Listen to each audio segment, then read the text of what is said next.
Welcome back to another episode of Chronicles of Rideshare Drivers, Toronto edition. Tonight's story is called As the City Sleeps. It was that time of night when the city stops pretending.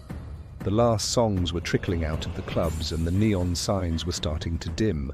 The downtown sidewalks were thinning out, leaving just pockets of laughter and the occasional stumble. That's when my app buzzed.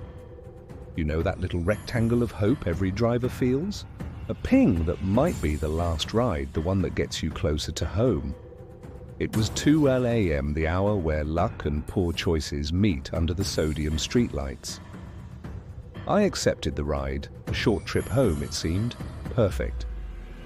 I pulled up, glanced at the profile photo and asked the usual, "Are you Jason?" The man in the rearview mirror smiled like he already knew me. "Yeah, that's me." He folded into the back seat with that kind of exhausted, slightly slurred relief you see in people who've been out all night. I confirmed the address, clicked start, and we were off.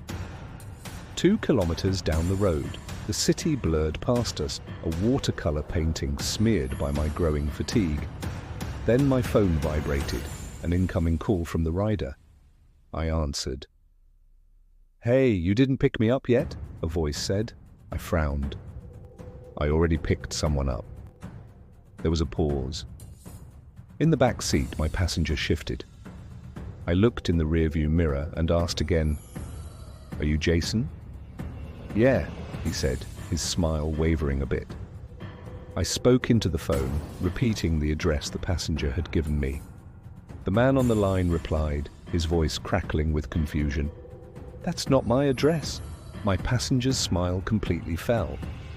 He tried to laugh it off, saying, "Oh, sorry, guess it's the wrong person." The logic snapped into place. Another Jason was waiting somewhere else. It was just a misunderstanding. I told him I'd have to turn back to pick up the other guy. But before I could even touch the app, the man in my back seat murmured low and calm, "No, you keep going." I chuckled, thinking it was a joke. "I can't. I have to go pick up the other Jason." His voice didn't change. It was flat, patient, and suddenly heavy. "You keep going." I pulled over to the curb to sort this out. As if on cue, the street light above us sputtered out, plunging the car into an intense, focused darkness. He reached into his coat pocket. The movement was stiff, deliberate. My mind supplied the word before my eyes could even confirm it. Gun. My heart started hammering against my ribs. For a moment, I forgot how to be anything but very, very small. "I don't want trouble," I managed to say, my hands resting on the steering wheel. "I have kids. He didn't show any pity.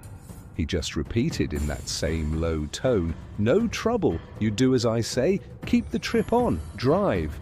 He didn't shout. He didn't rage. He gave cold instructions like he was telling me where to park. That made it so much worse. It stripped the cliché from the moment and left me with a chilling, impossible reality. "Can you at least give me an address?" I asked, trying to anchor myself to something rational. "Just drive," he said. "I'll tell you when to stop." Fear strips the world down to simple inputs and outputs. Keep moving.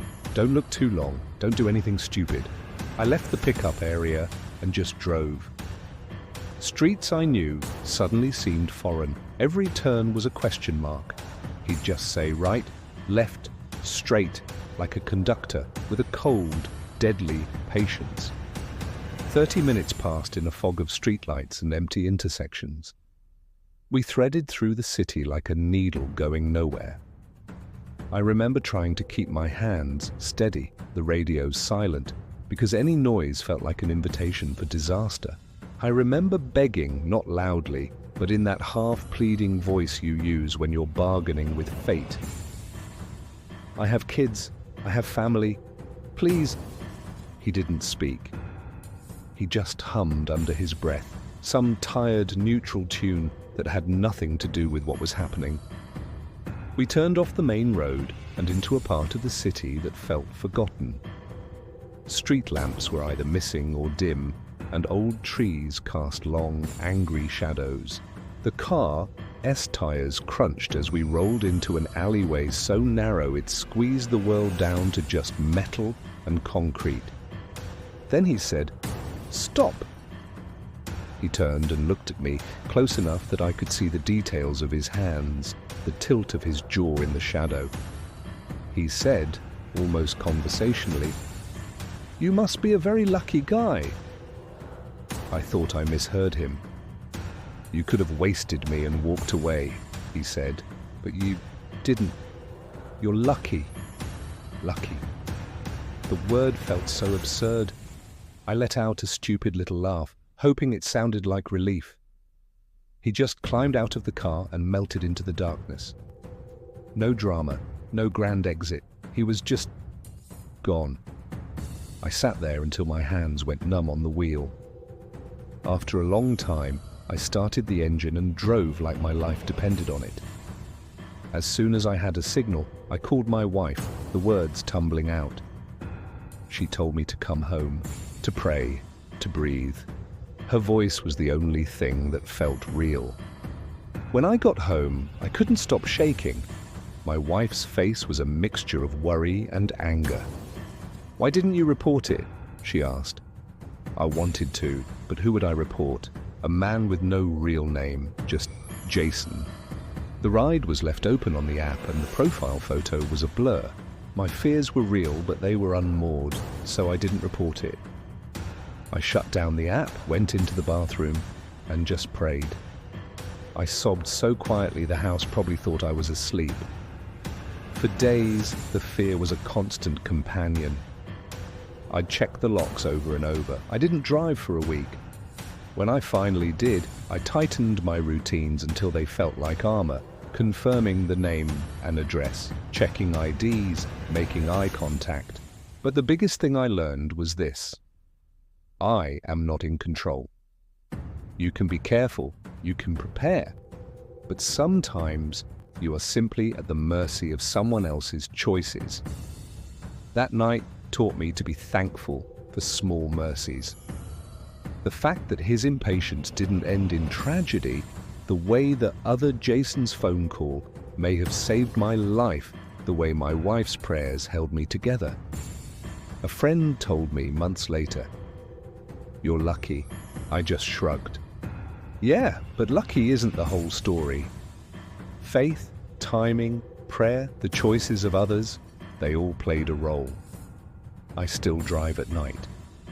But now I drive with a little more reverence for the randomness of it all, and a lot more gratitude for the people who keep me anchored. We are all vulnerable, and that's why we have to be kind and careful with one another. What are the odds of all that happening? Maybe 1 in a million, but whatever they are, they remind me. Even when the night seems darkest, light will always find a way in. Thank you for listening to my story. If it resonated with you, please consider liking this video and subscribing for more chronicles of rideshare drivers. Stay safe out there. Safe.